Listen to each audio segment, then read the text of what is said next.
partai kita belum a real party. Yeah. Orientasi pembangunan kita is not pro-poor, Yeah. pro-small man. Inilah Endgame.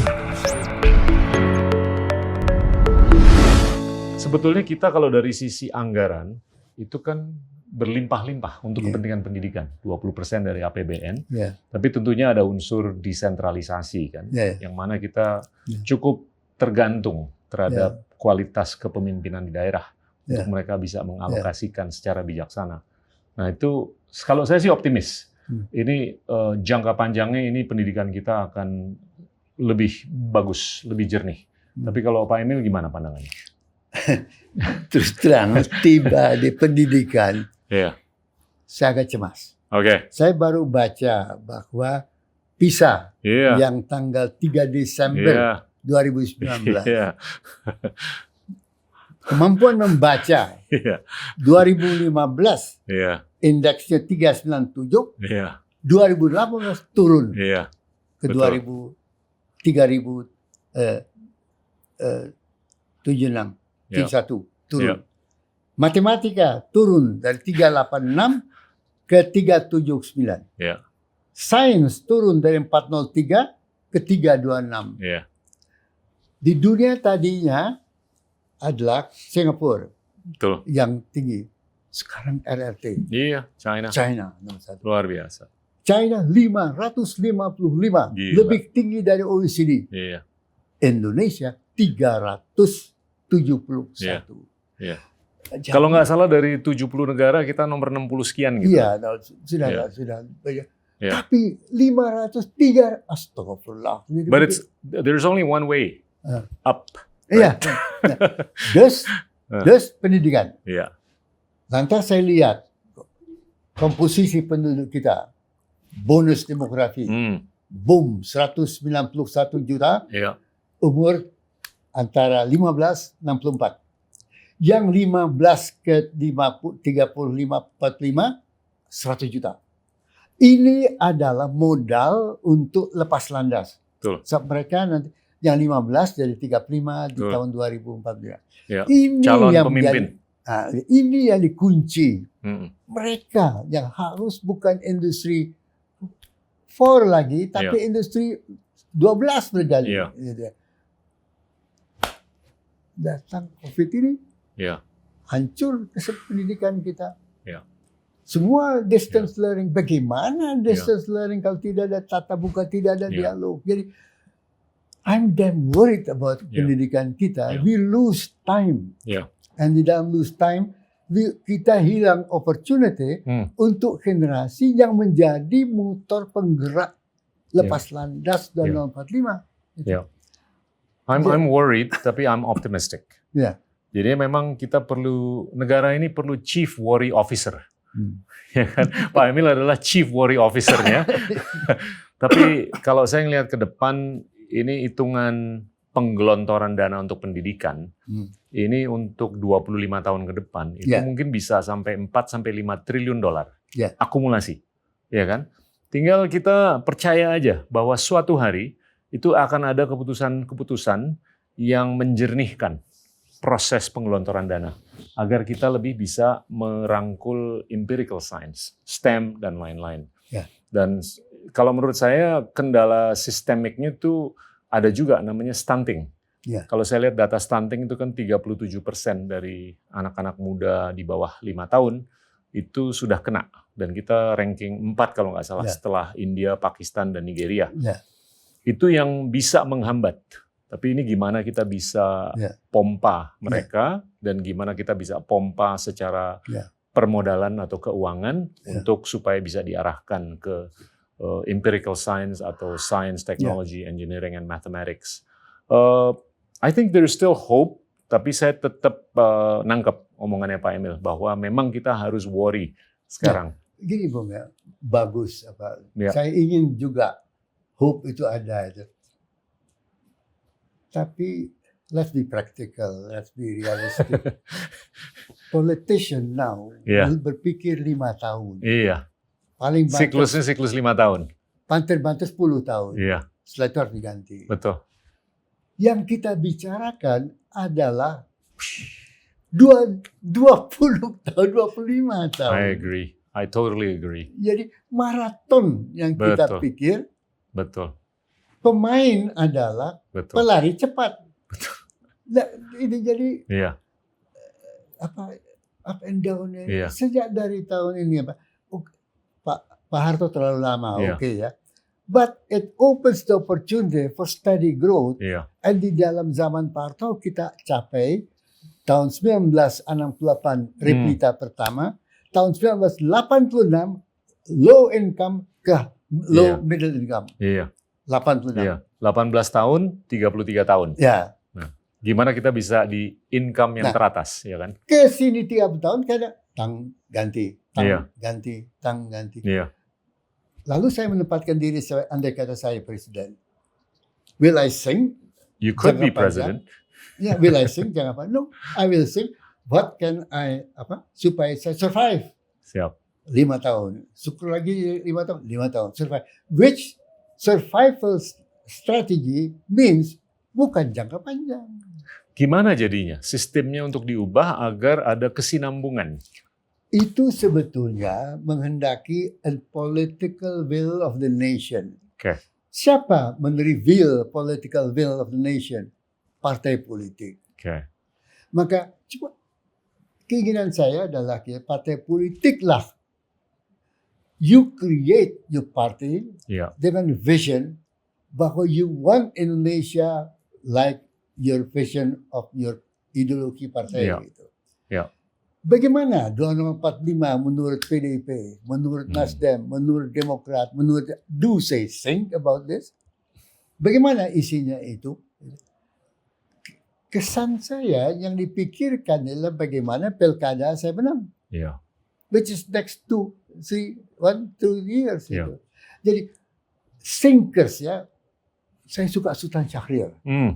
Indonesia Overpensingan. Renungan Indonesia. Jadi pada pertama kali ya Indonesia merdeka, gimana sih merdeka apa? Jebret.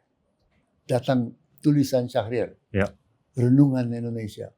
Masya Allah. Luar biasa. Kita masuk. Ya. Nah, itu yang mengisi kita ya. Oh ini ya kita ke Indonesia. Renungan Indonesia kemana? Ya, nah, that is what we need. Ya. Kita sekarang semua bilang milenial. Hai milenial, what do you want for 2045? Ya.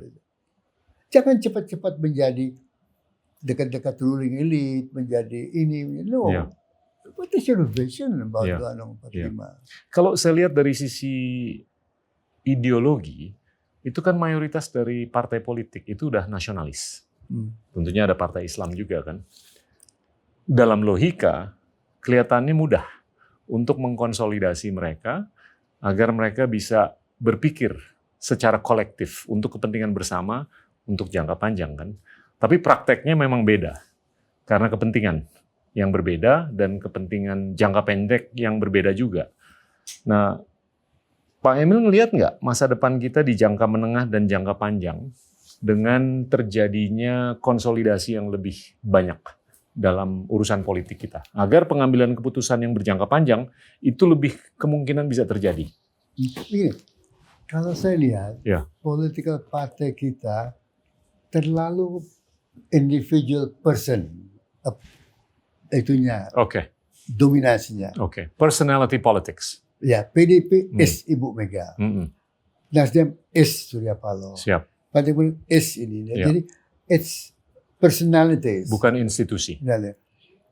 If you ask ketua cabang yang ada di Jakarta atau Surabaya, apa sih kau punya konsep Indonesia 2045? Nggak bisa jawab dia. Jadi kesan saya partai kita belum a real party. Partai terlalu personal, entity personal oriented, personal heavy. Jadi perlu ada pendidikan yang serius, yang luas itu ya. Mengapa kita ada partai? perlu berapa partai kita itu? Ya. Bagaimana perbedaan dalam nasionalis, dalam Islam, bagaimana accommodate the Kristen, Katolik, macam-macam. Itu questions yang kita mesti bisa jawab itu. Ya. Keinginan saya ketika itu Yudi Latif jadi kepala BIP Pancasila, kita diskusi. Saya bilang sama Juli, kesini you jawab. Bagaimana Pancasila itu oleh aliran politik nasionalis kini agama begini, ini begini, bagaimana itu konsepsional, operasional, jangka pendek, jangka panjang, dan ideologi mempunyai makna itu. Ya. Ini korelasi dengan klasifikasi kita. Apakah itu ekonomi kelas menengah bawah atau ekonomi kelas menengah atas? Yang tercapai untuk kelas menengah bawah itu kan 18 tahun, zaman Pak Harto. Terus sampai kelas menengah atas itu 33 tahun. Apakah ada korelasi antara hal tersebut? Anggaplah kita belum di kelas atas. Apakah itu berkorelasi dengan inkapasitas atau kekurangan kapasitas kita untuk mencapai idealisme yang Pak Emil inginkan? Saya kira juga berkaitan dengan sistem pembiayaan partai politik, pemilu dan sebagainya. Di dalam partai kita pemilihan bebas, pilih gitu, pemimpin, bupati, gubernur, lintas presiden. Partai Republik Indonesia ini Sabang Merauke, begitu ratus itu mahal itu. Nah, jadi election is expensive. If you are in calon and you want to be calon menjadi, but you don't have the uang. Gimana logika kamu? Nah, simple aja, very simple Nggak usah berpikir ruwet lah ya. Kalau saya ingin jadi calon saya mencari simpatisan yang bisa membantu saya, membantu pengertian, membantu dia. Harus keluar deal. Itu dibalik kwitansi, segala macam korupsi, konglomerat, lulusnya undang-undang Minerba dan sebagainya. Oke. Jadi secara nggak langsung ada dong korelasi antara posisi kita apakah di ekonomi menengah atas atau di atasnya atau di bawahnya dengan kurangnya kapasitas kita untuk memberdayakan politisi-politisi. Dan kan? Silakannya yang menang ke atas ini gain dengan situasi seperti itu. Jadi yang menang ke atas perpetuate keadaan seperti ini. Itu tragisnya. Pak Emil, sila kelima di Pancasila tentang keadilan sosial bagi seluruh rakyat Indonesia.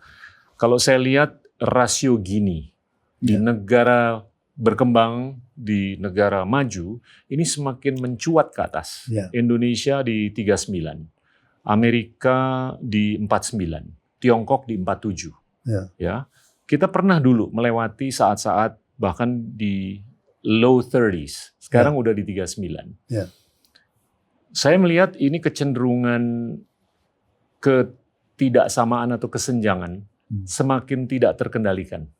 Nah, ini gimana penanganan ke depan dan gimana ini efeknya terhadap keinginan Pak Emil dan saya juga untuk bisa gimana ya supaya proses politik ke depan ini lebih gampang.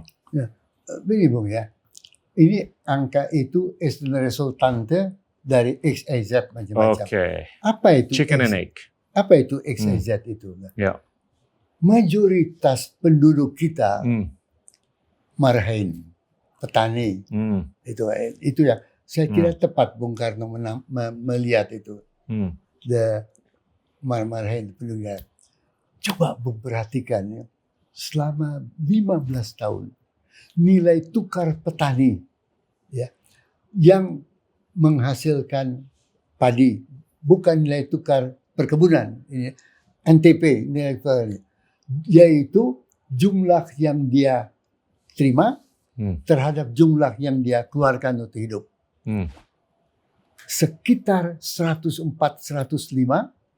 yang dia keluarkan 100. Perkebunan 140 yang dikeluarkan 100. What does it mean 105, 106? Marginal. How can he finance anak-anaknya mengajar. Poin kedua, beras ini jika harga naik, boom, import untuk stabilisasi. Seluruh stabilisasi is beras, fokus itu. Padahal yang dimakan adalah karbohidrat, gitu. Bukan beras. Ya, terus ada macam-macam. Mengapa padi? Kalau beras, petani padi beras yang kena. Kalau karbohidrat tidak. Itu. Terus why do we shoot terhadap sebenarnya? Dan selalu harga beras naik, impor. Jadi bagaimana marhain kita serius? Bagaimana marhain ini bisa naik dia punya pendapatannya? Wow. Sampai sekarang anak-anak muda mulai berkurang, mulai hilang. Lantas pemerintah merasa perlu self-sufficient rice lagi, bukan karbohidrat. Padahal ada sagu, ada sorghum, ada macam-macam. Dan dalam kaitan ini massal di daerah gambut. Alamak, gimana ini ya? Bagaimana meyakinkan bahwa bisa menanam padi di gambut? Seperti juga bisa menanam padi di batu. Bisa itu. But it takes high cost. High cost itu. Jadi the cost di dalam gambut lebih mahal plus dampak lingkungannya, CO2-nya. Jadi poin saya itu adalah bahwa dalam keadaan ini orientasi pembangunan kita is not pro-poor, pro-small man, pro-malahan, against small man, against poor. That hurts me. It hurts me too.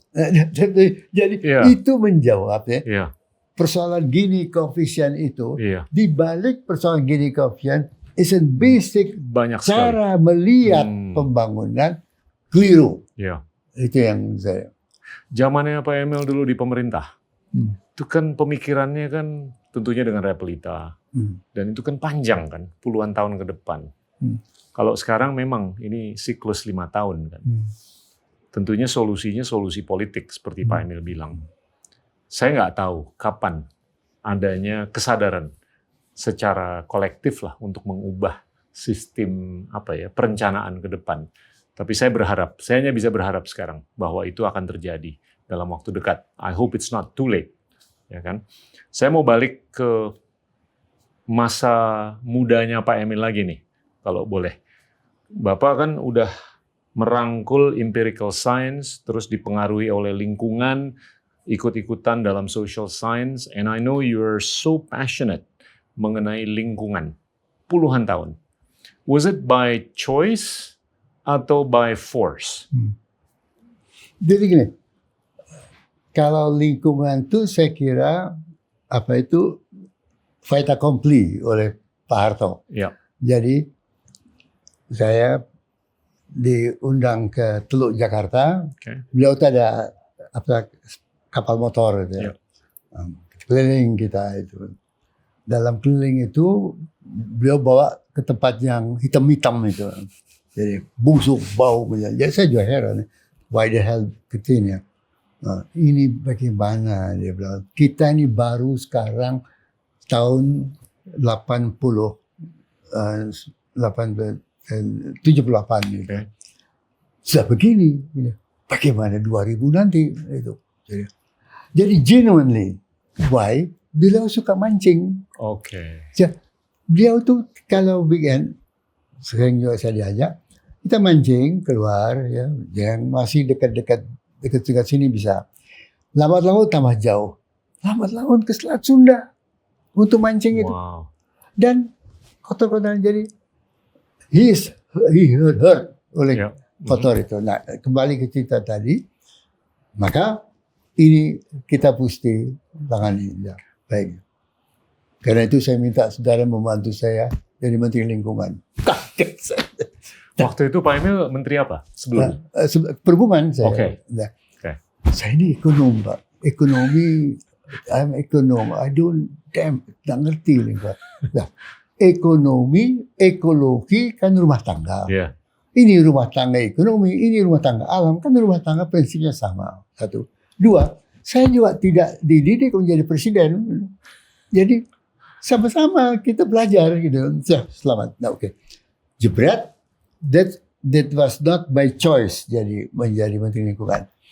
Tapi kemudian di dalam tugas Menteri Lingkungan itu, saya ikut dipilih masuk tim Gro Brundtland, the World Commission on Environment and Development. Yang dibentuk 78, saya itu 80 menjadi member. Okay.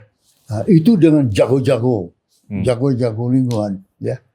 Keliling dunia kita. Wow. 3 bulan, Bu. Ya. Dialog dengan semua orang-orang tentang lingkungan itu. That was the period pendidikan bagi saya. Melihat dunia lapangan, dialog dengan orang di lapangan, dan dialog dengan teman itu. Salah satu adalah Saburo Okita, yang menjadi jago pembangunan Jepang. Dia honest. Jadi kalau makan-makan yang I make a mistake, dia bilang membangun Jepang.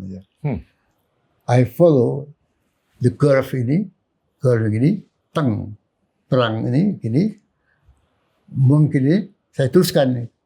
Lupa bahwa dalam keadaan ini the world has changed. Yeah. Keluar itu Silent Spring. Lupa bahwa ada potensi Minamata. Dia hanya ini zaman ini ditarik terus itu. Saburo Okita yang bicara begitu. Pokoknya that was an education, a hype. 3 bulan diskusi dengan mereka dan dialog dengan di lapangan ke seluruh dunia. Jadi instantly saya lihat ini lingkungan ini bukan main-main, ini bikinan etes macam-macam ini. Nah, keluar Our Common Future, laporan kita. Okay. Keluar Sustainable Development. Wow. Tapi sebelum tahun 78, sebelum diajak mancing oleh Pak Harto, Pak Emil nggak pernah kan mikirin atau 72, ngobrol mengenai lingkungan? 72 sebagai tim ahli, saya diminta memimpin delegasi ke Stockholm. Oke. Itu hanya datang, memimpin itu, memimpin waktu itu ada Mokhtar Kusuma, ada macam-macam itu. Waktu di sana, Indonesia dan Brazil diserang terus karena kita banyak hutan. Yeah. Jadi teman-teman minta supaya pembangunan tidak merusak hutan. Saya itu di Bappenas menghadapi masa bayar utang yang dibikin oleh Bung Karno. Dana tidak ada. Hutan is the only yang bisa kita jual. Betul. Jadi you can imagine, saya ditekan oleh hutang yang ini, tekan untuk mencari devisa macam-macam, ini ekspor bisa, datang orang pidato, ini hutang macam-macam. Jadi I took the floor. I said, please, saya bilang, for me, saya bilang, poverty first. Yes. Dan the whole globe, kalau dia suffer, tapi tidak mengizinkan saya lepas dari kemiskinan, the hell with the world. Pokoknya keras pidato itu. Habis itu malamnya, paginya saya diundang oleh Ibu Gandhi. Dia ketua delegasi India. Saya, Brazil, dan dia bertiga makan pagi. Dia bilang, kita sama-sama negara berkembang. If the lingkungan rusak, yang suffer most is the poor. Yes. Terus I understand. Yeah. Kalau saya, what you mean. Itu makro. But if we stick to that road, you will hurt the poor more. Nah, dia memberi dimensi lain yang kaget saya itu. Jadi pada waktu itu saya itu benar-benar developing economy mindset. Dia Perdana Menteri India. I'm from a poor country, I know, but on environment, it's for the sake of the poor. we have to fight. Dia minta supaya itu. Nah itu membawa saya berpikir dan berubah itu. Sehingga di otak saya itu lingkungan is not just tanam pohon, hijau, ini, but it becomes something also to fight for the poor. Gitu. Nah kemudian pengalaman global meyakinkan saya bahwa it can be done. Sustainable development. Gitu. Saya akhir-akhir ini sering bicara mengenai lingkungan. Dan kalau kita perhatiin semenjak revolusi industri pertama, 1850-an lah ya, itu dunia udah mengemisi karbon kurang lebih 1.400 gigaton. Ya kan? Dan tentunya mayoritas dari 1.400 gigaton itu dilakukan oleh negara-negara maju. Eropa Barat dan Amerika Serikat lah. Dan tentunya ada juga Jepang dan beberapa negara lainnya. Tiongkok baru akhir-akhir ini aja sebetulnya, tapi kecil kontribusinya.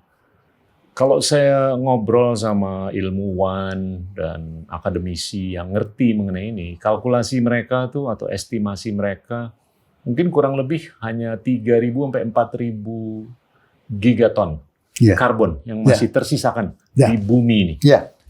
Nah, konsumsi manusia per tahun itu kurang lebih 60 gigaton. Itu kalau dengan asumsi konstan aja kita hanya memiliki cuma 50 tahun. Ini cukup eksistensial kan? Tapi kalau saya dengerin anak-anak muda ngomong gitu, kayaknya mereka nggak ngeh mengenai hal-hal seperti ini. Bahwa masa depan mereka tuh cukup finite. Nah itu gimana? Atau what's your view on this, Pioneer? Inilah Endgame. Di episode Endgame berikutnya.